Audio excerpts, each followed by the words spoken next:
여러분 안녕하십니까. 2020 3월 학평 수학 가형 해설의 남철입니다. 자, 여러분 학평 어떻게 잘 치르셨는지 모르겠습니다. 4월 24일로 연기돼서 여러분 뭐 가정에서 지금 시험지 학교에서 받아와서 푼 친구도 있고 PDF 파일 다운받아서 인쇄해서 한 친구도 있고요. 아니면 그냥 아직 안 풀고 선생님 지금 이 시험이 도대체 어땠지? 궁금해서 이 강의를 들어온 친구도 있을 겁니다. 좀 특이합니다. 이번 3월 학평이. 예, 특히 수학 가형 같은 경우는. 다른 과목은 모르겠는데요. 수학 가형에 상당한 특이점이 있습니다. 오늘 그런 이야기와 함께 시험이 전체적으로 어땠는지, 그리고 이 시험을 통해 여러분이 어떤 교훈을 얻어야 되는지, 이런 이야기들을 나눠보도록 하겠습니다. 자, 앞에서 말씀드린 것처럼요. 왜 이 수학 가형 시험이 특이합니까? 여기 탁 나와 있죠. 이렇게. 우리 수능의 수학 가형 시험 범위는 세 과목이에요. 수학 1, 확률과 통계, 미적분 전범위입니다. 그런데 이번 3월 학평 시험엔 수학 2 전범위가 들어가요. 거의 나형하고 비슷하죠, 시험 범위가. 나형의 시험 범위가 뭐야, 여러분? 수학 1, 수학 2, 그 다음에 확률과 통계예요. 확률과 통계 조금 들어가, 앞에.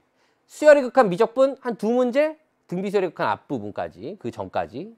아주 쉬운 문제 2개, 조금 들어가. 왜 그럴까? 이거는 여러분이 전국에 이제 그 학교가 다르잖아요, 진도가. 아마도 미적분은 3학년 1학기 때 배우는, 그리고 앞으로 배울 예정인 학교들이 많을 거고요. 확률과 통계 역시 3학년 1학기에 배우는 학교도 있고 2학년 때 배우는 학교들도 있겠죠. 3학년 1학기 때 배우는 학교들이 많기 때문에 시험 범위가 이렇게 되는 거고, 그렇다면 만약에 얘가 빠졌다라고 생각을 해봐. 그러면 이제 거의 수학 1에서 모든 문제가 다 나와야 되잖아요. 이게 학평의 성격이 모평이라는 이 대수능 모의평가하고는 조금 개념이 달라. 전국이 연합해서 학력을 평가한다. 그래서 전국연합 학력평가인 거거든요. 그래서 수학 2 범위가 들어간다. 그러면 이제 가형하는 친구들은 아니 선생님 시험 범위도 아닌데 굳이 저거 필요합니까? 뭐 이렇게 생각할 수 있겠지. 근데 의미가 있습니다. 이 점수 자체가 뭐 어떤 수능 점수에 뭐 이 점수가 수능 점수 이런 말은 못해. 미적분 과목이라는 것 자체가 뭐하고 뭐 수학 1과 수학 2를 알아야 공부할 수 있는 거니까. 공부해본 친구는 알 거야. 지수함수, 로그함수, 삼각함수의 여기서 배웠던 기본적인 미분이나 적분을 하자는 게 미적분 과목이라고요. 그래서 여기 특히 도함수의 활용에 나오는 문제들, 어려운 킬러 문제들이 미적분 문제로 얼마든지 바뀌어서 나올 수 있다고요. 그러니까 그 풀이법을 외우라는 게 아니고 문제를 바라보는 안목, 이 문제에 들어있는 개념, 이런 것들을 캐치하는 그런 연습을 좀 해보시면 분명히 여기에는 어떤 큰 도움이 될 거다. 그러니까 오히려 마음 편하게 이 점수가 수능 점수는 아니야. 그러니까 마음 편하게 수학 2를 한번 제대로 나는 복습하고 점검할 거야. 수학 2를 잘해야만 미적분을 잘할 수 있으니까.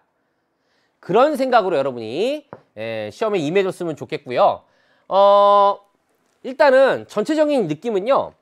처음에는 선생님도 걱정했어요. 시험 범위에 이제 수학 2가 들어와가지고 아니 이거 나형하고 가형인데 이거 가형 3월 학평 중요한데 아이들한테 이게 어떻게 느껴질까 걱정을 했는데 문제를 풀면서 그런 걱정이 싹 없어졌습니다. 난이도가 수학 2 과목에서 출제가 되었지만 상당히 가형스럽게 나왔어요.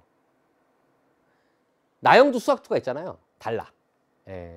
시간이 많이 걸리는 문제들도 꽤 있고요. 쉽지 않았을 겁니다. 지금 이게 채점을 하고 어떤 등급 컷이 나오면 좋겠지만 그게 안 되는 상황이잖아요. 작년 3월 학평이나 비슷비슷해. 어려워. 만만치 않아. 수학 2지만. 그러니까 여러분 이제 풀었는데 점수 너무 안 나왔는데 큰일 났다. 이렇게 생각하지 말라는 거야. 가장 어려운 문제부터 살펴보면 30번. 정적분 나타내는 진함수, 함수의 미분 가능성, 함수의 추론. 제가 이런 말들을 왜 다 썼는 줄 아세요? 얘를 보고 아니 나는 어떤 부분을 잘 몰랐지? 어떤 부분을 복습해야 되지? 이런 것들을 점검하라는 의미에서 써드리는 거예요. 30번 문제를 보고 이런 개념을 생각해낼 수 있겠니? 문제를 못 풀더라도 이런 키워드가 문제의 조건에 담겨져 있다는 걸 해석했다면 다른 문제 풀 때 충분히 더 풀 수 있다. 내공이 쌓여서 다른 어려운 문제 만났을 때 대처할 수 있다는 거지.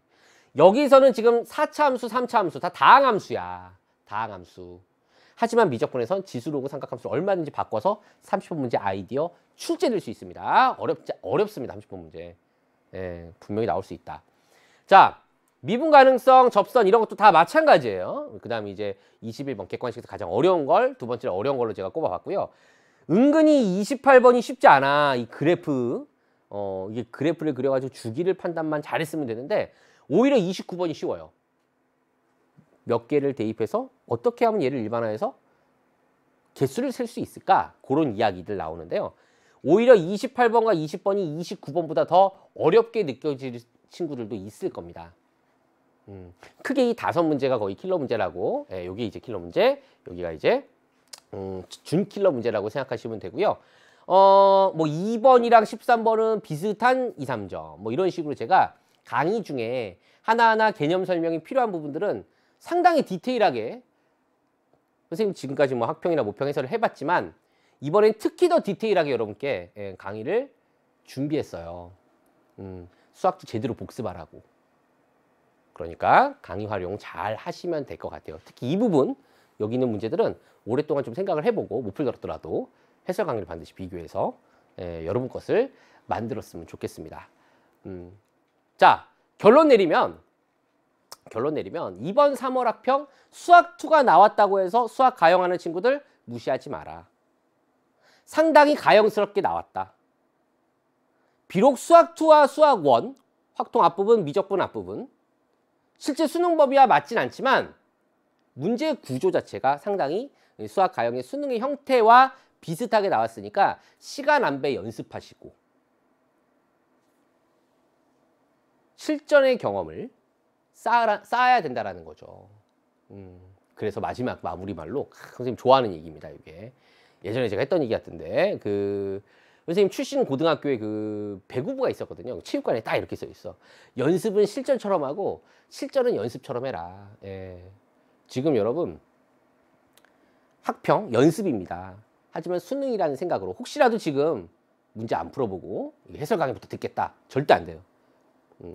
시계 딱 맞춰놓고 타이머 맞춰놓고 정말 시험이라는 생각으로 환경을 딱 정비하시고 한 문제 한 문제. 시험에서는 뭐야? 막 풀이를 막 깨끗하게 쓸 필요 없어. 일단 시험에서는 뭐야? 최대한 많이 맞춰야 돼.